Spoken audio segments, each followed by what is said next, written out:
Good afternoon and welcome to Coffee, Tech, and Opportunity. We are excited to join you today and to present a great conversation, more or less about diversity, equity, and inclusion, and less in this case about technology.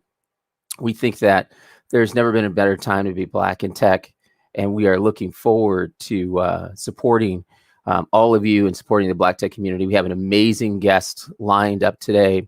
We're super excited to introduce you to Mike Metcalf, the pit crew lead and human performance driver at Chip Ganassi Racing, and to hear his story on how he came to NASCAR, what he's done since he's been there, what he's doing. And again, thank you again for joining us. We're giving some folks a little more time to join us here. Again, welcome from Black Tech Jobs to Coffee, Tech, and Opportunity. We're going to bring Mike Metcalf in now. Hi, Mike. Well, thanks, man. How are you? Doing well, doing well. Thanks for joining us. Really looking forward to hearing your story and learning more about you and what you've been doing. Well, let's start it off with, we know you're in NASCAR, you're the pit crew lead and human performance leader there with Chip Ganassi Racing. But how did you get started in NASCAR? Man, it's definitely not the journey I thought I would take. I grew up like a lot of kids that, are brown, that are stick and ball driven. Basketball, football, big sports. And so I played football in college, tore my ACL twice, wanted to keep playing, kept training. And the guy fortuitously that I was training with, I had a big workout in Indianapolis for a ton of professional scouts. And when I got back from it, the guy that trained me to get me ready for that ended up getting hired by a race team. And he had picked up a couple race drivers and he was training them. They brought him in to train their pit crews. This was around the time where historically the mechanics would pit the race car. They would just grab you, and you're going to be the pit crew this weekend. But they started thinking, what if we got athletes or people that are used to working under pressure, or that are, strong and used to long, tedious seasons, things like that. And so it started shifting toward athletes. And Ben Cook was his name. And he brought me in, gave me a chance, said, "Hey, I'd like for you to come up to check out the race shop." And I was like, "The what?" the who? I had never watched a race. I'd never been to one. And that was about 17 years ago. Wow. That's awesome. So tell us, about the work that you've been doing to, let me step back 2 steps. So your title is pit crew lead, human performance. What does that mean? Yeah. So So go back 17 years ago, I started knowing nothing about racing, but I wanted to learn. I was curious, and that was something my parents taught me. Always ask questions and be willing to learn, and be willing to start at the bottom. Bet on yourself that you can work your way up until where you want to be. And so I started in the parts room. I've hopped all around the race shop learning. Got to the point where I was a developmental pit crew guy, then became a veteran primary pit crew guy, then started kind of just from, I don't know, natural inclinations, being from sports, just started working with the coaches on different drills or workouts or things that we could do to make the team better. I was bringing different eyes and experiences. We have a team acronym that Sean and I use, and it's diversity of thought, diversity of experience, diversity of age, and diversity of motor. Well, I brought a lot of all of that. And so Chip Ganassi Racing came knocking. They were looking to make a change on the pit crew side, and Sean Pete's a guy that I'd worked with for 16 of those 17 years, Canadian guy, hockey player. We came in at the same time, both with very different experiences. And we're kind of like thick as thieves, man, from the beginning, and still are. So they pulled both of us out of what was Michael Waltrip Racing at the time. We at the time had top 4 pit crews on pit road. We were repeat pit crew of the year. We were consistently winning races off of pit road. Came over to Chip Ganassi Racing, and so I kind of wear a dual hat. So I'm a fueler on the 42 Cup Series car, and then also kind of a coach. And so I'm coaching and training probably about 5 pit crews right now. Wow. And then on the human performance side, it's just that's all culture. What are the levers that you can pull to motivate people and inspire people to be their best version of themselves, to fail quickly, to show up each day with the mindset that's going to be successful. And so I kind of wear a bunch of different hats, but at the end of the day, it's all about performance and getting the best out of your people and your processes. When I think about diversity and inclusion, when I think about NASCAR, so I've got a Canadian hockey player and a Black football player driving innovation in NASCAR racing. Racing has been around for 73 years. I can't imagine that a lot of Canadians and brothers have been working together to move the needle in NASCAR for very long. No. Tell me about so how are you guys doing? So you and this other guy are kind of the Black and the Canadian Jackie Robinsons of pit crews. Right. How are you guys faring? So when people say, okay, we brought these other ideas in, are things the same, better, or worse? How does your team rank against other teams? So currently, I'll just skip. We're fastest team in NASCAR. We have the fastest pit crew in NASCAR. And then we have other teams that are right there, not far behind them.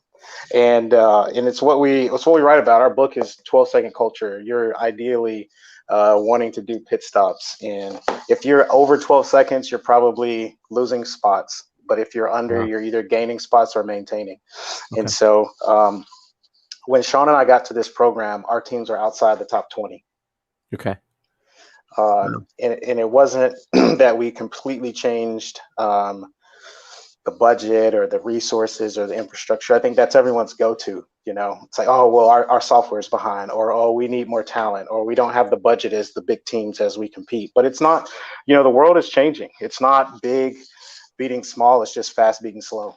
And we're fast. And our team, we inherited 5 pit crews, bunch of white dudes. And it's not that that's bad. It's just, it lacked diversity. It lacked people that could bring new eyes to the table. It lacked different personalities. It was kind of the same kind of hiring structures and kind of going after the same thing. And Sean and I never looked around and said, we want this to be, we need to be more diverse. We need to be more colorful. Our criteria was that we're going to put more sweat on the floor than anybody. That was secondary to we're just going to recruit world-class human beings. Like, that was it. We just want people that are just amazing people to be around. And it started with a guy named Jonathan Willard, played football at Clemson, played for the Tennessee Titans for a few years. On his way to training camp, he stopped and saw a car on fire and jumped into the car to pull a kid out of a back seat. And this is a guy that's on to way to live his dream. That car could have blown up, because it did right after he got out of it. That could have been it for him. But to him, it was the right thing to do. And we're like, yes, absolutely. I don't care if you know anything about racing or cars, like, we'll teach you the skill. But that's the kind of people that we're looking for. And like I said, most diverse pit crew program racing's ever seen, and currently fastest on pit road. I think that it's a great lesson as we think about technology recruiting. Very often, there's kind of a standard. There's a box for which most companies hire a certain amount of experience, certain languages. But those intangibles that are significant contributors to culture and overall performance, what have been some of those intangibles? So you talk about great human beings, that story of anyone going to save anyone and anything that's burning, right? That checks the box for a great human being. So how do you, in your process, identify who the great human beings are? So there's a lot of people who show up that have passion, or they're racing, or a driver on kind of the early stages of the circuit before they can get their way up to the big time.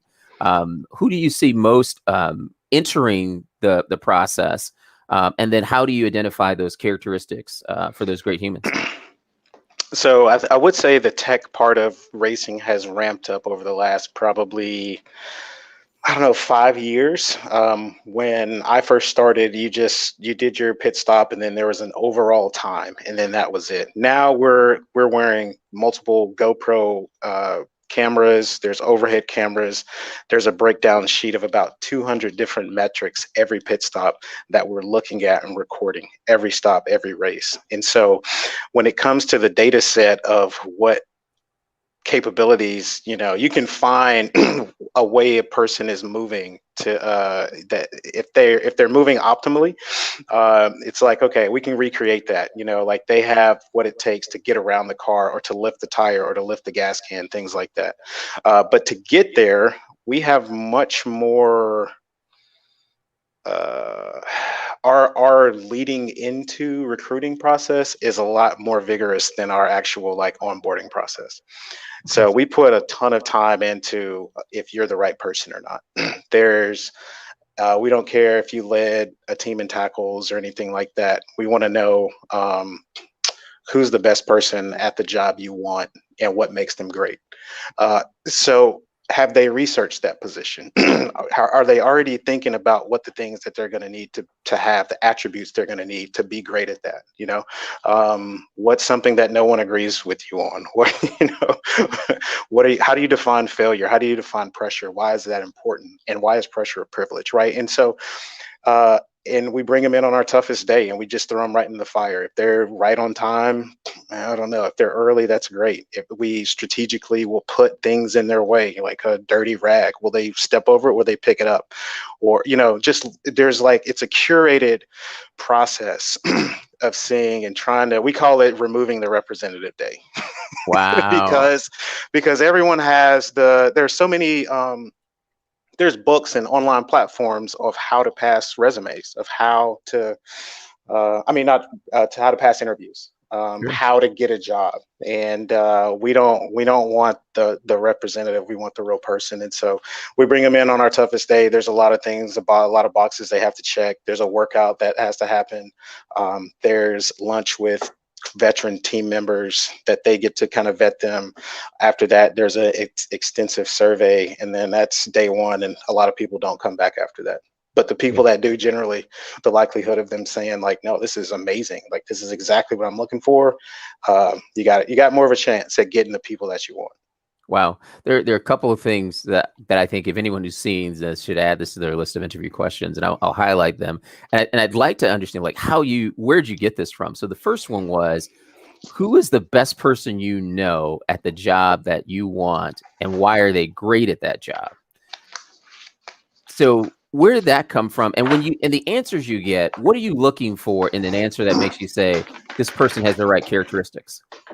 I'm just looking for anything other than I don't know. Like I'm looking, in all honesty, I'm looking for someone that's taken a little bit of initiative. So the pit crew world is a skill set that is developed over time. And I can teach you the skill set, I can give you the tools, but it's going to be up to you to take the initiative to put the time in, kind of like a Malcolm Gladwell 10,000 hours kind of thing, right? It's just going to be repetition after repetition. People Got it. that have initiative generally don't just have it in one area of life. They tend to be it's just kind of how they are, right? They just take initiative in general. And so I'm just looking for people that have done a little bit of research. That's, they want to be a tire changer. They've looked up stuff on tire changing. They follow Formula One or IndyCar. Like there's some kind of exposure, or they've asked questions. Because this is, they're getting these questions after they've already been on campus for at least half a day. They've seen some of our great tire changers. They've seen some of our people. Have they gone and asked them questions? Hey, how did you start? Hey, what would be the best thing that you could tell me, if this was what I wanted to do? I'm looking to see partly, have they engaged with the team? Because we're bringing somebody into a tight knitted culture. Did they take initiative to start creating those? I think I heard it from you, right? Like those business relationships that are personal relationships, as far as accelerating outcomes.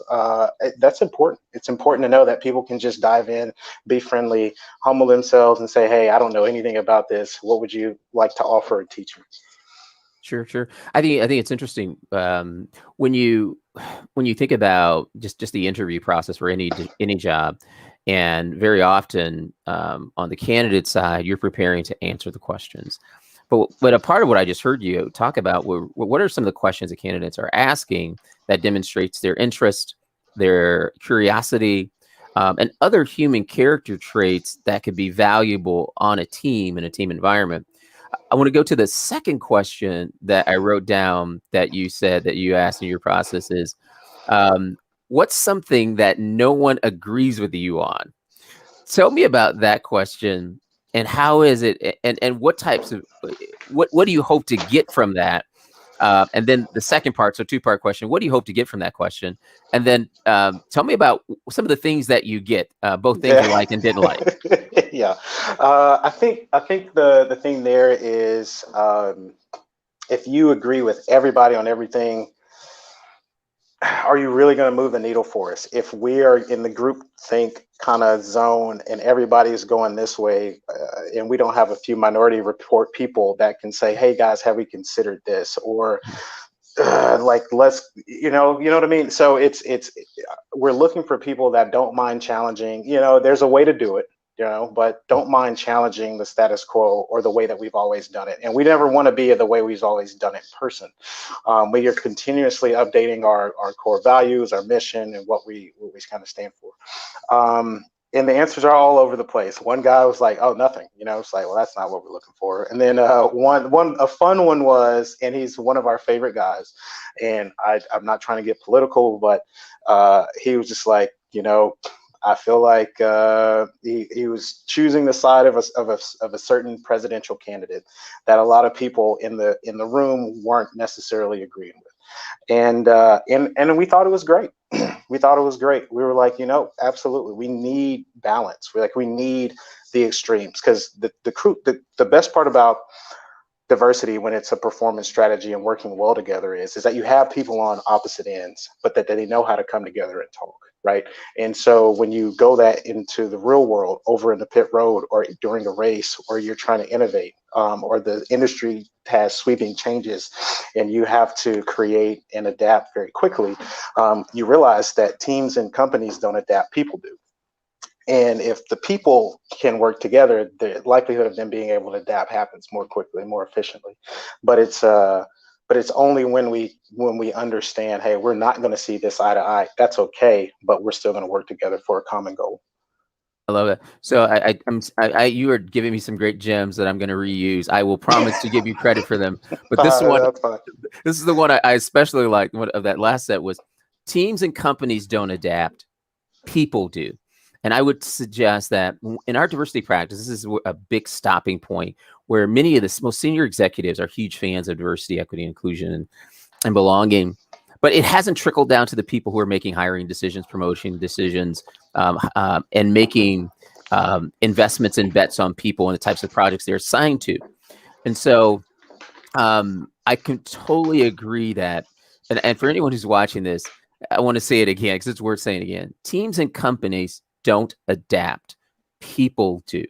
And so on an individual level, as individual leaders, you can make a change in the culture and the execution of your organization, much like Mike Metcalf has done in his organization.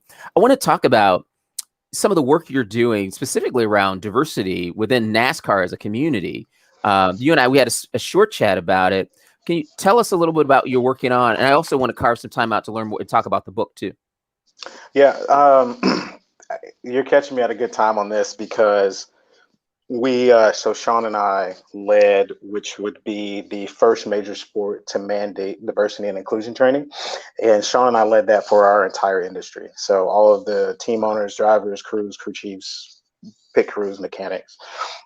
It was over the course of a couple of weeks and several sessions. We did it by manufacturers. So there's Ford sessions, Chevy, Toyota sessions. And the way that Sean kicks off is just going to the bottom of racing.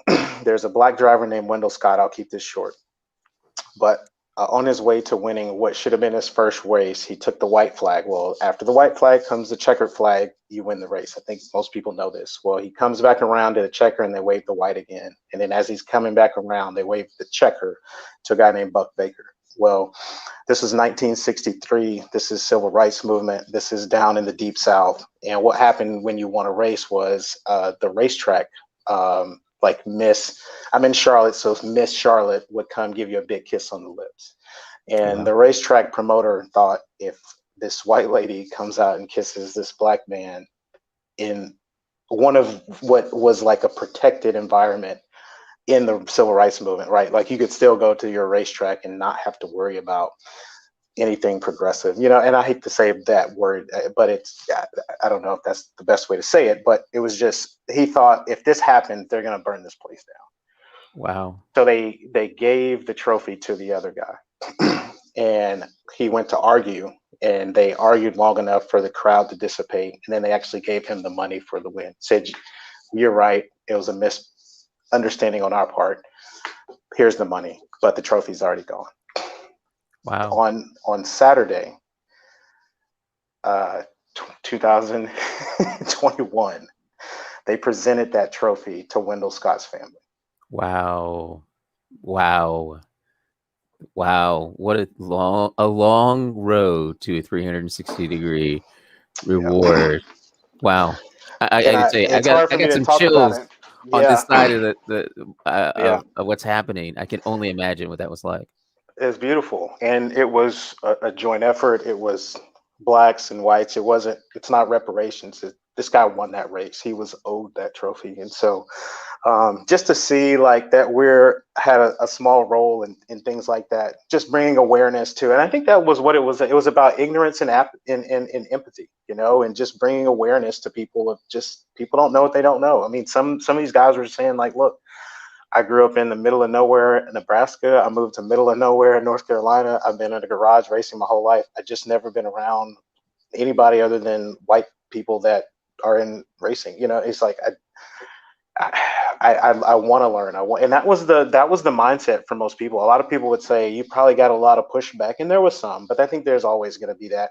But most people were saying, how do we get more? Like, we want to do more of this. Like, what's part 2? What's part 3? And so I think, contrary to what you see in a lot of news reports, a lot of people do want change to happen in a really good and powerful, positive way.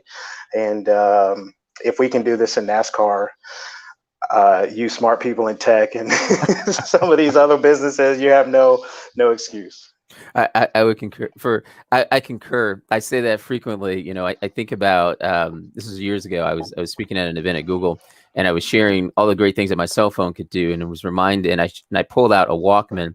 There was a young woman sitting up front who was a millennial, and I asked her to read it, and she read it, Walkman, as you would the two words, right? She thought, well, sure, they just kind of meshed this together, and some of the older people chuckled. And as I walked away and said, you're probably wondering what this thing is. And and I described what it was, but that was also a bit of a cultural connection. I think what I applaud NASCAR for its progress. I think what NASCAR has that tech doesn't is an honest awareness of where they are. I meaning that they know that they've had issues with race in a very real way. And the progress to do something about it doesn't come with a unwillingness to know that it's a problem, or to believe not my team, not my office, not my group, not this geography. And I think in tech, we're still struggling to believe that we have coworkers who are in a real way are opposed or resistant or have issues or are struggling in their just daily. So not unconscious bias, just good old fashioned bias. And how that influences decisions, and how assignments are made, how hiring decisions are made, how promotions are made, and how debate. You said something earlier, and I want to go back to a Colin Powell quote. Colin Powell is famous for saying, "We can disagree as we debate on the right path or course, but when we leave this meeting, we're all going to be on the same page, and we're going to march." And I'm paraphrasing. We're going to march forward and execute the mission as if it was our own idea.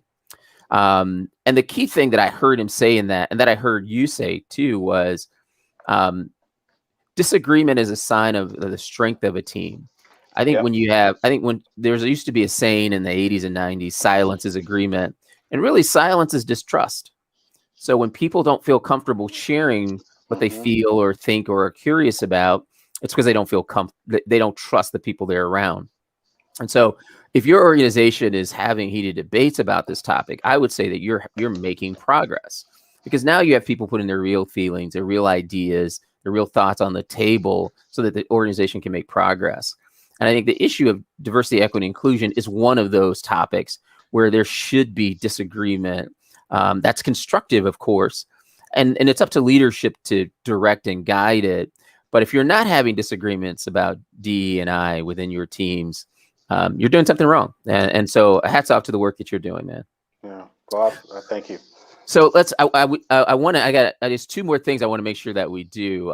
So one is, let's talk about the book. What's in the book, what it's about, why the book, who should benefit from it? I would say aspiring leaders, people that are just looking to, people that understand that leadership isn't a title. It's not, it's a result, and it boils down to selflessness and your ability to empower others.